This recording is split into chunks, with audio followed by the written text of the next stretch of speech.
করে যারা একটু পিছনে আছেন, সামনে যে জায়গাগুলো খালি আছে এই খালি জায়গাগুলোকে আগে পূর্ণ করার চেষ্টা করুন।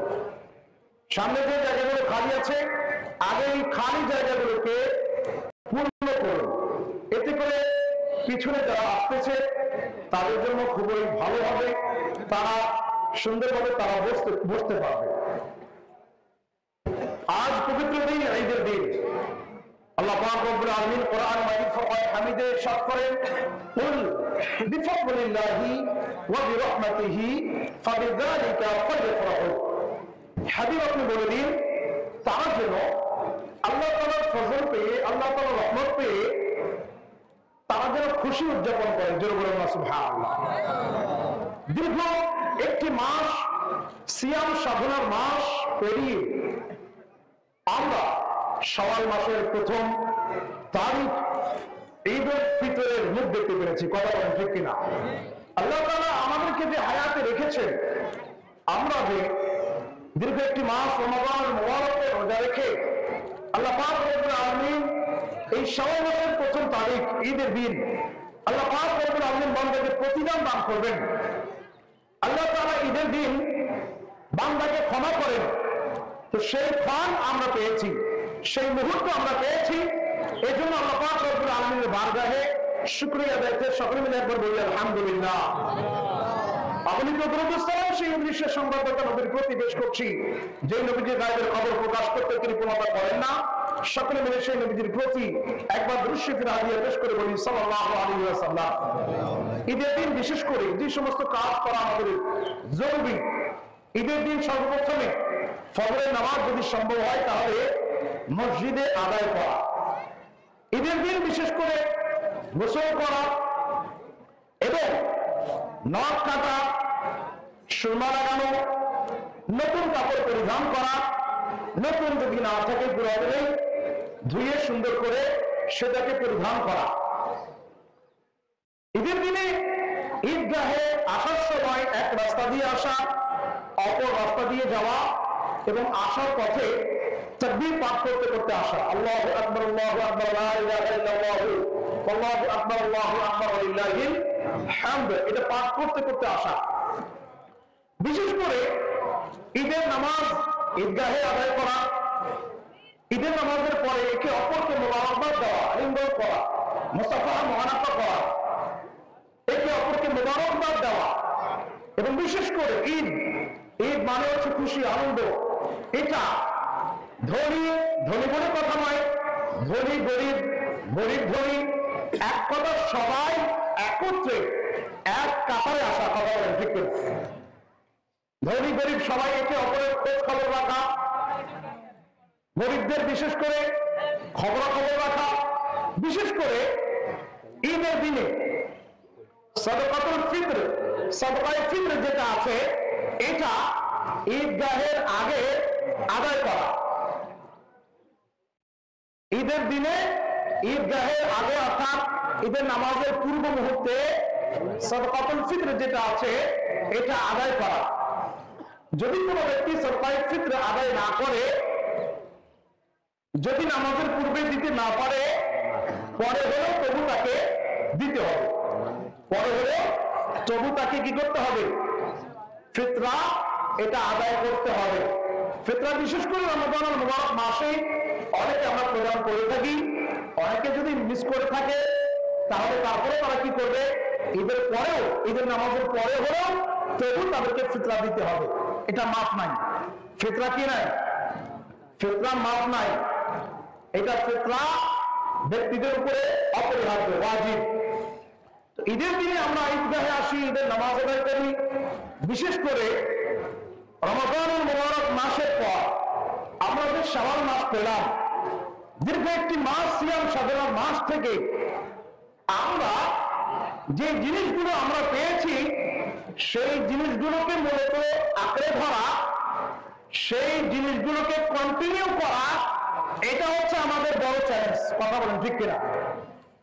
আমাদেরকে ঈদের দিনে ঈদের নামাজ পড়তে আমরা যে আসলাম, রমাদানের মুবারকে যে আমাদের অবস্থা দিয়েছে, আমরা দিনের বেলা রোজা রেখেছি, না খেয়েছিলাম, রাত্রিবেলা কিয়ামুল লাইল করেছি, কোরআনে পাকের তেলাওয়াত হয়েছে, নামাজ পড়া হয়েছে, রমজানুল মুবারকে মানুষ ধৈর্য ধারণ করেছে, সবর ইখতিয়ার করেছে, নিজেকে সংযত রেখেছে, মারামারি থেকে নিজেকে কন্ট্রোল করেছে। সিয়াম সাধনার মাধ্যমে আমরা যে জিনিসগুলো পাই, এই জিনিসগুলোকে সিয়াম সাধনা বের হওয়ার পর সিয়াম সাধনা থেকে তো মনে করেন আমরা একটা ট্রেনিং নিলাম, কি নিলাম? একটা ট্রেনিং নিলাম, একটা কোর্স কমপ্লিট করলাম। সেই কোর্স অনুযায়ী আমাদেরকে দীর্ঘ 11টি মাস যেন আমরা আমল করতে পারি, এই বিষয়টা আমাদেরকে বড় চ্যালেঞ্জিংয়ের ব্যাপার। কথা বলেন ঠিক কিনা? এটাই মূলত আমরা অনেকে করতে পারি না। আমাদের মুবারক মসজিদ কানায় কানায় ভরপুর, কিন্তু রমজানের পরে, রমজানুল মুবারকের পরে দেখা যায় মসজিদ একেবারে শূন্য হয়ে যায়। কথা বলেন ঠিক কিনা?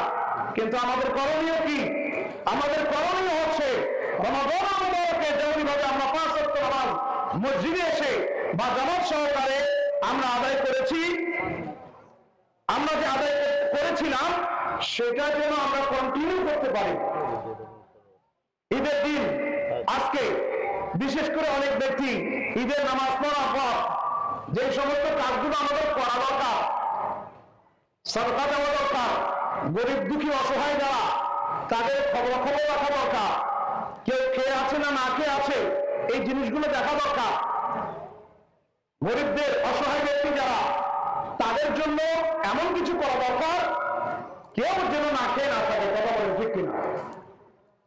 কথা হচ্ছে, আর যেই কাজগুলো আমাদের বর্জনীয় তা হচ্ছে কি, ঈদের দিনে বিশেষ করে দেখা যায় অনেকে বেহায়াপনা, অশ্লীলতা, গান বাজনা এই সমস্ত কাজে অনর্থক অহেতুক টাকা পয়সা খরচ করে। কথা বলেন ঠিক কিনা?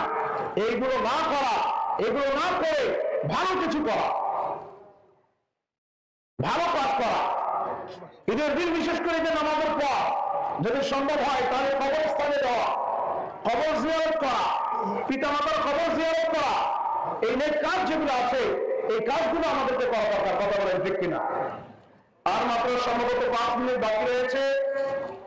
আপনার সকলে অবগত আছেন গ্রাহক রেলওয়ে কলোনি ঈদগাহ ময়দানে পবিত্র ঈদ উল ফিতরের জামাত 9টার সময় অনুষ্ঠিত হবে। আর মাত্র 5 মিনিট বাকি রয়েছে। যারা এখন এদিক সেদিক রয়েছেন আপনারা অতি শীঘ্রই চলে আসুন, অতি শীঘ্রই ঈদগাহে চলে আসুন। আসার পথে তাকবীর পড়তে পড়তে আসবেন, আল্লাহু আকবার, আল্লাহু আকবার, লা ইলাহা ইল্লাল্লাহু, আল্লাহু আকবার, আল্লাহু আকবার, লিল্লাহিল হামদ। মধ্যখানে যে জায়গাগুলো খালি আছে, পিছনে যারা আছেন একটু মেহেরবানি করে একটু আপনারা একটু দেখেন, খেয়াল করেন যে জায়গাগুলো খালি আছে একটু পূর্ণ করার চেষ্টা করুন। পিছনে যারা আছে অনেকে দাঁড়িয়ে আছে। আমরা ঈদ মানে কি? একে অপরকে আনন্দে ভাগাভাগি, তাই না? ভাগাভাগি করে তো আমরা নিতে চাই, তাই না? তো আমার এক ভাই দাঁড়িয়ে থাকবে আর আমি বসে থাকবো, আমার পাশে যদি একটু জায়গা থাকে তাহলে আমার অপর ভাইকে আমি যেন বসতে দিতে পারি। কথা বলেন ঠিক কিনা? এভাবে আমরা একটু আগে আসি, যারা পিছনে দাঁড়িয়ে আছে তারা একটু বসার সুযোগ হয়ে যাবে। ঈদের দিন বিশেষ করে আমরা এই কাজগুলো করব, নেক কাজ যত পরিমাণে সেটা আমরা করব। বিশেষ করে রমজানুল মুবারকে যে কাজগুলো আমরা করেছিলাম সেটা যেন কন্টিনিউ আমরা করতে পারি। বিশেষ করে শাওয়াল মাসে 6টি রোজা যেন আমরা রাখতে পারি, নফল রোজা 6টি রোজা শাওয়াল মাসে, এটা যেন আমরা রাখি। রমজানুল মুবারক থেকে যে ট্রেনিং আমরা নিয়েছি যে আমরা দীর্ঘ 1 মাস রোজা রেখেছি, 1 মাস রোজা রাখার পর 6টি রোজা রাখা কি আমাদের জন্য কষ্টকর হবে?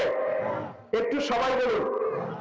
এই পিছনে ভাইদের আওয়াজ পাচ্ছি না, কি আপনারা কথা বলতে কি মন কষ্ট পাচ্ছেন? 6টি রোজা আমরা যদি 30টা রোজা রাখতে পারি, 29টা রোজা যদি রাখতে পারি, তাহলে সেখান থেকে আমরা এই শিক্ষাটা যেটা আমরা নিয়েছি সেখান থেকে কি আমরা এই মাসে শাওয়াল মাসে 6টি রোজা কি আমরা রাখতে পারবো না? একটু সবাই বলেন, পারবো কি পারবো না? এই 6টি রোজা আমরা রাখবো।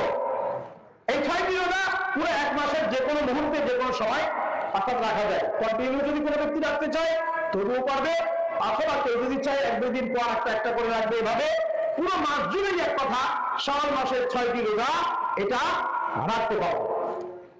তো এই রোজার ফজিলত কি? 6টি রোজা যদি রাখে তাহলে দীর্ঘ একটি বছর রোজা রাখার সমতুল্য সওয়াব আল্লাহ তাআলা তাকে দান করবে। তবে সিয়াম সাধনা মাস থেকে যেটা ট্রেনিং নিয়েছি সেটা অ্যাপ্লাই করতে আমাদের অসুবিধা নাই। তাহলে শাওয়াল মাসে আমরা কি করব? 6টি রোজা রাখবো। এবং বিশেষ করে রমজানুল মুবারক মাসে আমরা দীর্ঘ একটি মাস আমরা নামাজের প্র্যাকটিস করেছি, অর্থাৎ নামাজ পড়েছি। নামাজ তো আল্লাহ তাআলার হুকুম, মানে বোঝানোর খাতিরে একটা, এই জন্য আমি এই হিসেবে আর কি বলতেছি আপনাদেরকে যে দীর্ঘ 30 দিন ধরে আমরা যে 5 ওয়াক্ত নামাজ মসজিদে বা জামাত সহকারে যেটা আদায় করার চেষ্টা করেছি, সেটা যেন এই একটি মাস থেকে শুরু করে 11টি মাস যেটা আছে এই মাসে যেন আমরা অ্যাপ্লাই করতে পারি, অর্থাৎ এটাকে কন্টিনিউ যেন করতে পারি, এটাকে আমরা ধরে রাখতে পারি। দীর্ঘ 11টি মাস যেন আমরা 5 ওয়াক্ত নামাজ বা জামাত সহকারে আদায় করতে পারি। রমজানুল মুবারক মাস, সিয়াম সাধনা মাস, নিজেকে সংযত করার মাস। গালাগালি, মারামারি, হানাহানি এইগুলো থেকে বিরত আমরা থেকেছিলাম। তো এখান থেকে যেটা আমরা শিক্ষা নিয়েছি, এখন এটা দীর্ঘ 11টি মাস যেন আমরা অ্যাপ্লাই করতে পারি। দীর্ঘ 11টি মাস যেন আমরা নিজেকে যেন সংযত রাখতে পারি, আমরা যেন অপরকে মারামারি, কাটাকাটি, হানাহানি এগুলো থেকে যেন আমরা হেফাজতে নিজেকে রাখতে পারি। এগুলো আমাদেরকে চেষ্টা করতে হবে। সিয়াম সাধনার পরে মূলত এই বিষয়গুলো আমাদের জরুরি। এগুলো যদি আমরা অ্যাপ্লাই করতে পারি, এগুলো যদি আমরা কাজ করতে পারি, তবেই আমরা সফলকাম হব। কথা বলেন ঠিক কিনা? আমাদেরকে সফলকাম হতে গেলে আমাদেরকে গুনাহ পরিহার করতে হবে, নেকির দিকে আমাদেরকে ধাবিত হতে হবে। নেকির দিকে আমরা ধাবিত হই, আমরা নেকির কাজ করি, পুরো সমাজটা চেঞ্জ হয়ে যাবে। কথা বলেন ঠিক কিনা? আমরা আসি না মসজিদে, আসি 5 ওয়াক্ত নামাজ বা জামাত সহকারে আদায় করি, এভাবে আস্তে আস্তে আমাদের প্রত্যেকটা সেক্টর আমরা চেঞ্জিং করতে পারবো। কথা বলেন ঠিক কিনা?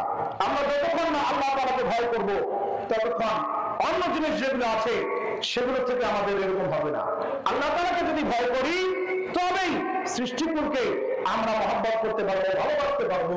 আল্লাহ তাআলার মহব্বত, প্রেম, ভালোবাসা, আল্লাহ তাআলার খৌফ ও রাজা, উভয়টার মধ্যে ঈমান রয়েছে। কথা বলেন ঠিক কিনা? যাই হোক, সময় কিন্তু আর 1 মিনিট বাকি রয়েছে। আপনারা এখন এদিক সেদিক যারা রয়েছেন, আপনারা অতি শীঘ্রই চলে আসুন সৈয়দপুর গোলাহাট পানি ট্যাঙ্কি সংলগ্ন ঈদগাহ ময়দানে পবিত্র ঈদ উল ফিতরের জামাত সকাল 9টার সময় অনুষ্ঠিত হবে। আলহামদুলিল্লাহ, আমাদের ঈদগাহ মাঠ প্রায় কানায় কানায় ভরপুর হয়ে গিয়েছে। এখন যারা আসতেছেন তাড়াতাড়ি চলে আসুন, আপনারা সকলে চলে আসুন। যেহেতু সামনে অনেকগুলো জায়গা খালি আছে, আমি মনে করি আমরা সবাই একটু দাঁড়িয়ে যাই। সবাই একটু দাঁড়িয়ে গিয়ে একটু সামনে যে জায়গাগুলো খালি আছে এটা একটু পূর্ণ করি। সামনে যে জায়গাগুলো খালি আছে, সেটা একটু পূর্ণ করে নিই। আসেন, সামনে যে অনেক জায়গা খালি আছে, পিছনের যারা আছেন একটু সামনের দিকে খেয়াল করুন, লক্ষ্য করুন। সামনে মাশাআল্লাহ খুবই সুন্দর। জি জি, আর এখানে জায়গা আছে, পিছনে যে আছেন সামনে আসেন, আসেন আসেন, মাশাআল্লাহ। এই তো সুন্দর, খুবই সুন্দর লাগতেছে। কাতার কত সুন্দর ভাবে পূর্ণ হয়ে যাচ্ছে, মাশাআল্লাহ। আসেন আসেন, পিছনে যারা আছেন একটু সামনের দিকে খেয়াল করুন, সামনের দিকে দেখুন একটু, মাশাআল্লাহ মাশাআল্লাহ। আসেন আসেন, সামনে যে জায়গা খালি আছে একটু পিছনে ভাইরা একটু সামনের দিকে খেয়াল করে, মাশাআল্লাহ, কাতার পূর্ণ হয়ে গেছে। আচ্ছা, এখন একটু আপনারা বসুন। মাশাআল্লাহ, খুবই সুন্দর হয়েছে। এখন আসি, আমরা ঈদ উল ফিতর বা ঈদ উল আযহা নামাজ, এটা ওয়াজিব নামাজ। 2 রাকাত নামাজ অতিরিক্ত 6টি তাকবীরের সহিত আদায় করতে হয়। তো বিশেষ করে যেহেতু 2 ঈদের নামাজে অতিরিক্ত 6টি তাকবীর, এটা যেহেতু অন্যান্য নামাজের তুলনায় কম নামাজ, মানে দৈনিক 5 ওয়াক্ত নামাজ যেভাবে আমরা পড়ি, সেটা নিয়মটা আমাদের আলহামদুলিল্লাহ সবার মুখস্থ ছোটস্থ হয়ে থাকে। ঈদের নামাজ যেহেতু বছরে 2টা বার আসে, কয়টা বার? 2 বার আসে। তো এই জন্য এই নিয়মটা অনেক সময় আমাদের কাছে আমরা একটু ভুলে যাওয়ার সম্ভাবনা থাকে। আমরা কি করি? ভুলে যাই। তখন কি করব? তো এই জন্য এই নিয়মটা আমি সঠিকভাবে বলার চেষ্টা করছি। আপনারা মনোযোগ সহকারে এই নিয়মটা শ্রবণ করুন। বিশেষ করে জানি তারা এভাবে নিয়োগ করতে পারি, নাওয়াইতুম উসাল্লি লিল্লাহি তাআলা রাকাআতাই সালাতুল ঈদুল ফিতর মা সিত্তাতি তাকবীরাতি ওয়াজিবুল্লাহি তাআলা ইকতাদাইতু বিহা ইমাম মুতাওয়াজ্জিহান ইলা জিহাতিল কাবাতি শরীফাতি আল্লাহু আকবার। যদি কেউ এই নিয়ত যারা জানেন আরবি তারা আরবিতে করবেন, যদি কেউ আরবিতে নিয়ত না জানেন বাংলা এভাবে করতে পারেন, আমি ঈদুল ফিতরের 2 রাকাত ওয়াজিব নামাজ অতিরিক্ত 6 তাকবীরের সহিত এই ইমামের পিছনে আদায় করছি আল্লাহু আকবার, এভাবে বললেও হবে। অথবা কেউ যদি এটাও বলতে না পারেন তাহলে এটা বলবেন যে যেটা ইমামের নামাজ সেটাই আমার নামাজ, আমি ইক্তেদা করলাম ইমামের পিছনে, এটা বললেও হবে। তো প্রথমে আমরা নিয়ত করার পর তাকবীরে তাহরিমা বলবো। আমরা তাকবীরে তাহরিমা যখন বলি তাহলে আমাদের কানে লতি পর্যন্ত আমাদের হাতটা আমরা উঠাই। তো এভাবে উঠার পর আমরা কি করব, আমরা হাত বেঁধে নেব, বাঁধার পরে সানা পাঠ করে আবার আল্লাহু আকবার বলে অতিরিক্ত 3টা তাকবীর দেব। কয়টা? প্রথমে যে তাকবীর সেটা হচ্ছে তাকবীরে তাহরিমা। নামাজের জন্য, নামাজ শুরুর জন্য যে তাকবীরটা বলা হয় এটা তাকবীরে তাহরিমা। তাকবীরে তাহরিমার পরে সানা পাঠ করার পরে অতিরিক্ত 3টা তাকবীর হবে। কয়টা তাকবীর? 3টা। যখন অতিরিক্ত 3টি তাকবীর হবে এই তাকবীরের সময় আমরা কানে লতি পর্যন্ত হাত উঠাবো আল্লাহু আকবার বলে। আমরা হাত না বেঁধে আমরা হাত ছেড়ে দেব। কি করব? আমরা হাত ছেড়ে দেব। ছেড়ে দেওয়ার পর আবার একবার আল্লাহু আকবার। তাকবীরে তাহরিমা যেটা সেটা তো হয়ে গেছে, সেটা এখন এখানে কাউন্ট না করে অতিরিক্ত 3টার কথা বলছি। তাহলে প্রথমে একবার হলো অতিরিক্ত তাকবীরের একটা, তারপর আবার একটা আল্লাহু আকবার, 2টা অতিরিক্ত, তারপর আবার একবার আল্লাহু আকবার, অতিরিক্ত এখন কয়টা হয়ে গেল? 3টা। আর যদি তাকবীরে তাহরিমা সহ যদি আমরা কাউন্ট করি তাহলে তাকবীরে তাহরিমা একটা, তারপরে অতিরিক্ত তাকবীর 3টা, কয়টা হয়ে গেল? 4টা। 4টার মধ্যে প্রথমটা হচ্ছে তাকবীরে তাহরিমা আর বাকি 3টা হচ্ছে অতিরিক্ত তাকবীর। এই অতিরিক্ত 3টা তাকবীর যখন হওয়ার পরে আমরা হাত বেঁধে নেব। হাত বাঁধার পরে ইমাম সাহেব সূরা ফাতিহা এবং অন্য একটা সূরা মিলাবেন। সূরা মিলানোর পরে রুকু সিজদা যথারীতি যে নিয়মে করা হয় সেই নিয়মে করবেন। আবার দ্বিতীয় রাকাতের জন্য যখন উঠবেন, দ্বিতীয় রাকাতে প্রথমে আগের সূরা কেরাত হবে। প্রথম রাকাতে শুরুতে তাকবীরে তাহরিমার পরে অতিরিক্ত 3টে তাকবীর, আর দ্বিতীয় রাকাতে আগের সূরা কেরাত হওয়ার পরে রুকুতে যাওয়ার আগে অতিরিক্ত 3টি তাকবীর হবে। ওই তাকবীরের সময় এখন আমরা কানে লতি পর্যন্ত হাত উঠাবো এবং হাত না বেঁধে হাত ছেড়ে দেব। 3টা তাকবীর অতিরিক্ত হওয়ার পরে চতুর্থ তাকবীরে আমরা ডাইরেক্ট রুকুতে যাব, রুকুর জন্য তাকবীর যেটা হবে। এভাবে আমাদের 2 রাকাত নামাজ সম্পন্ন হওয়ার পরে ইমাম সাহেব 2টা খুতবা প্রদান করবেন। এই খুতবার সময় আমরা সকলে নীরবতার সহিত আমরা খুতবা শ্রবণ করব। খুতবার সময় এদিক সেদিক কারোর সঙ্গে গল্প আলাপ আলোচনা করা থেকে বিরত থাকবো। নীরবের সহিত সুন্দরভাবে আমরা খুতবা শ্রবণ করব। 2টি খুতবার পরে তারপরে আমাদের ঈদগাহের জন্য আরো ইমাম সাহেবদের জন্য কালেকশন করা হবে। তো কালেকশনের পর তারপর ইনশাআল্লাহ দোয়া হবে। তো আশা রাখি আপনারা ঈদের নামাজের নিয়মটা আপনারা বুঝতে পেরেছেন। এখন যদি কোনো ব্যক্তি এমন হয় যে ঈদের জামাতে আসতে আসতে এমন হয়ে গেল, লেট হয়ে গেল যে 1 রাকাত পেল না, এমন হয় না? অনেক সময় তো হয়ে যায়, আস্তে আস্তে আস্তে আস্তে তারপরে দেখা যায় হয়তো 1 রাকাত ছুটে গেল। অথবা ইমাম সাহেব সূরা কেরাত শুরু করে দিয়েছে, প্রথম 3টি অতিরিক্ত যে তাকবীর এটা হওয়ার পর তারপর আপনি চলে আসছেন, কেউ চলে আসলো, এখন তো সূরা কেরাত শুরু হয়ে গেছে, এখন কি করবেন? তো সূরা কেরাত যখন শুরু হবে তখন আপনি আশা করে তাকবীরে তাহরিমা বলার পরে আপনি নিজে নিজে আল্লাহু আকবার বলে 3টি অতিরিক্ত তাকবীর যেটা আছে সেটা আপনি দিয়ে হাত বেঁধে ইমাম সাহেবের সঙ্গে শরীক হবেন। যদি এমনটা হয় যে আপনি এমন সময় চলে আসলেন সূরা কেরাতের মধ্যে আপনি অংশগ্রহণ করতে পারলেন না, আপনি একেবারে যখন রুকুতে চলে গেছে ইমাম সাহেব, আপনি সে সময় আসছেন, এখন রুকুতে যখন আপনি ইমাম সাহেব রুকুতে গিয়েছেন এমন অবস্থায় আপনি প্রবেশ করলেন, এখন আপনার করণীয় কি? এখন আপনার করণীয় হচ্ছে যদি আপনার সময় সুযোগ থাকে, যদি আপনার এমন মনে হয় যে আমি অতিরিক্ত তাকবীরগুলো যে আছে, আমি তাকবীরে তাহরিমা বড় অতিরিক্ত তাকবীরগুলো বলে আমি রুকুতে যেতে পারবো, তখন রুকুতে যাবেন।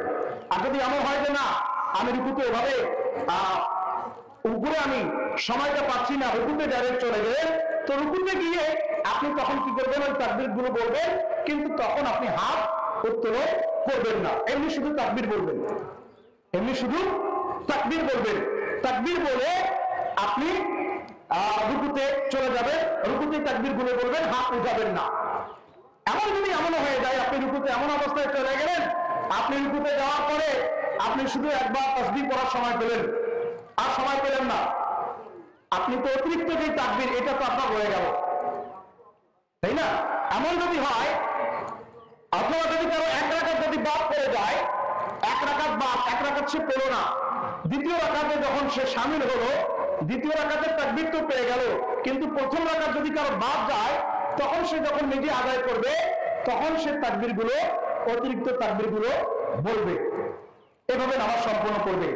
এখন লাস্ট একটা কথা, সেটা হচ্ছে যদি কোনো ব্যক্তি এমন হয়ে গেল জামাতে পেল না, এমন হয় না, এটা শেষ, একেবারে আস্তে আস্তে ইমাম সাহেব সালাম ফিরিয়ে দিচ্ছে, তো এখন তো আর জামাতে শামিল হতে পারবে। আর ঈদের জামাত, ঈদের নামাজ জামাত ছাড়া হয় না, তো তখন তাকে খেয়াল করতে হবে আশেপাশে যে জায়গাগুলো আছে, যদি কোনো জায়গায় এখনো জামাত শেষ হয়নি, সেই জায়গায় গিয়ে শরীক হওয়া। আল্লাহ তাআলা আমাদের সবাইকে যেভাবে নিয়ম করেন আমরা শুনলাম, বোঝার আমল করার তৌফিক দান করুন।